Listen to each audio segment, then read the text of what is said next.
La politique agricole pour une région, c'est comme l'amour. Ce n'est pas les déclarations qui comptent, ce sont les preuves.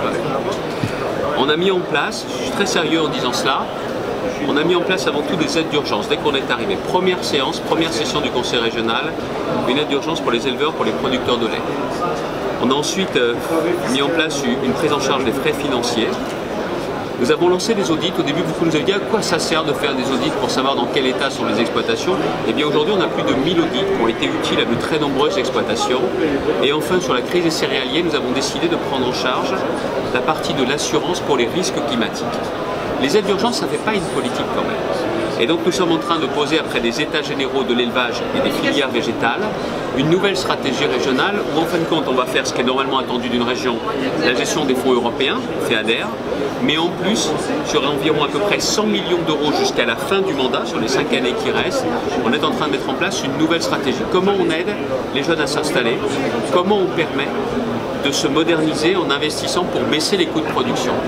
Les prix sont mondiaux, mais les charges, elles sont françaises. Donc c'est ce qu'on essaye de faire. Et après, il y a un deuxième rôle. Ce deuxième rôle, c'est celui un peu d'avocat de l'agriculture pour un conseil régional au niveau européen et au niveau national, parce qu'on ne m'enlèvera pas de l'esprit que ce n'est pas si compliqué que ça pour les responsables politiques de trouver les bonnes mesures, mais il faut juste se réveiller.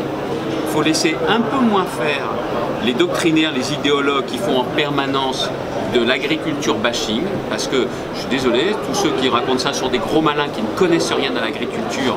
Et honnêtement, quand on voit la façon dont on produit en France, je préfère 1000 fois consommer ce qu'on produit en France plutôt que d'avoir un jour recours à des importations qui viennent à des milliers de kilomètres d'ici. Et d'autre part, sans oublier que derrière tous nos beaux produits, ce sont des hommes et des femmes. Voilà de quelle façon la région des Hauts-de-France investit.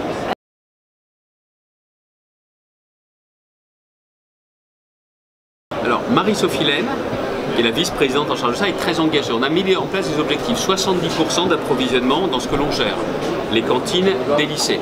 Il y a des habitudes qui étaient prises et je me souviendrai tout le temps, quand je prends mes fonctions, je vais dans la cantine d'un lycée à Cambrai et par curiosité, je demande d'où venait le hachis parmentier qui venait. La viande venait d'Allemagne. Bonne, pourquoi pas la prendre ici? On a des formidables producteurs. Est-ce que ça coûte plus cher? Pas forcément.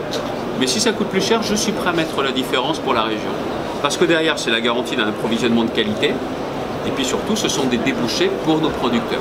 Donc ce que nous faisons, 70%, je pense sincèrement qu'on pourra même aller plus loin. Mais encore une fois, ce qui m'intéresse, déboucher, déboucher, déboucher. Pour qui? Pour nos paysans. Et je me permets de reprendre ce terme, que j'affectionne beaucoup, qu'affectionnait aussi beaucoup Xavier Bollard. Parce que je pense que paysan, ça définit mieux le lien entre l'agriculture française et le pays.